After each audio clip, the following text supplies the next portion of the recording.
from pursuing that life. So, however, I did struggle, and it was very hard, to live with the secret that nobody knew. Can I get a tissue? That's my boy Jonathan. I love you, Jena. All of my family members.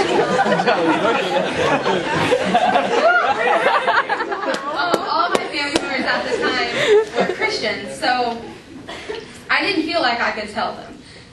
I didn't think, I didn't go and be like, wow, this is what's happening, because I thought they would be ashamed of me. So, thank you. Oh, you made it pretty. Okay, I don't need to be pretty. Okay. Let me get myself cleaned up here. All right. So I didn't feel like I could share what I was struggling with because my family were Christians. At that time, most of the people in my life were Christians. So I kept it a secret. I didn't tell anybody.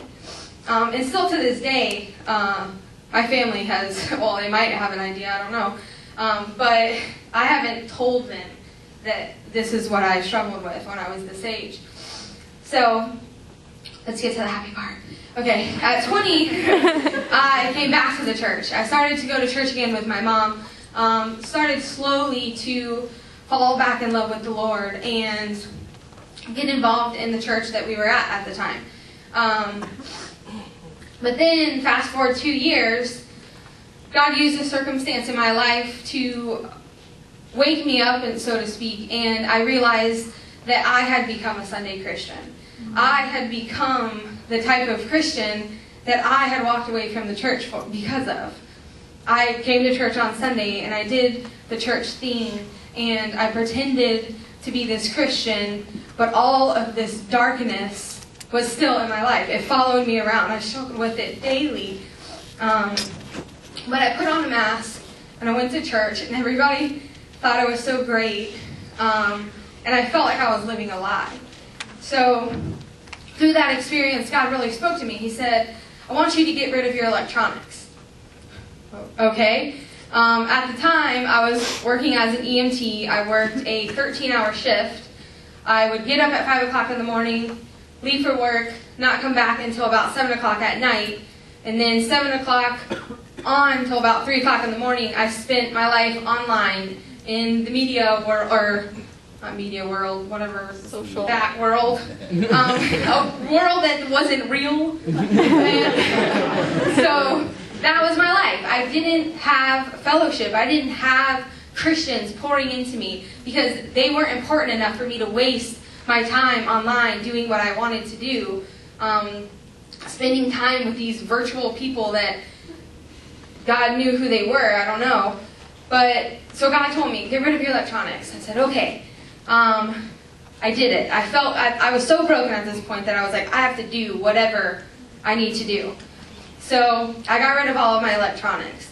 And through that experience, I really I dug into the Word. I was reading the Word daily for hours and hours. You would be very surprised at how many hours you waste on the computer or watching TV. I read a lot of books, and 1 week I read 5. So that just tells you how much time I had. Through that experience and just being obedient to what God was telling me to do, that's how I was called to the missions field. And at first that scared me. When I thought of missionaries, I thought of going to a different country and living in some hut or something and eating nasty food and learning a new language and all of these bad, struggling things that I didn't necessarily want for my life. And of course there was in the back of my mind persecution and being killed for who I was and what I spoke and the God that I loved. So naturally I was like, I don't know if I want to do this, but okay, God. I started to research schools and training and how to become a missionary. And my aunt came here, the aunt I spoke of earlier that first initially introduced me to Christ. She graduated from here, so that's how I knew. And they had a degree program, and I just knew that this was where God wanted me to be. So, as you can see, before I came to Trinity, I was too ashamed to share this version. I thought that it would be used against me, or that it would reflect badly on me. But since I've been here, I've realized that's not true. That God will use whatever you give Him for His glory. And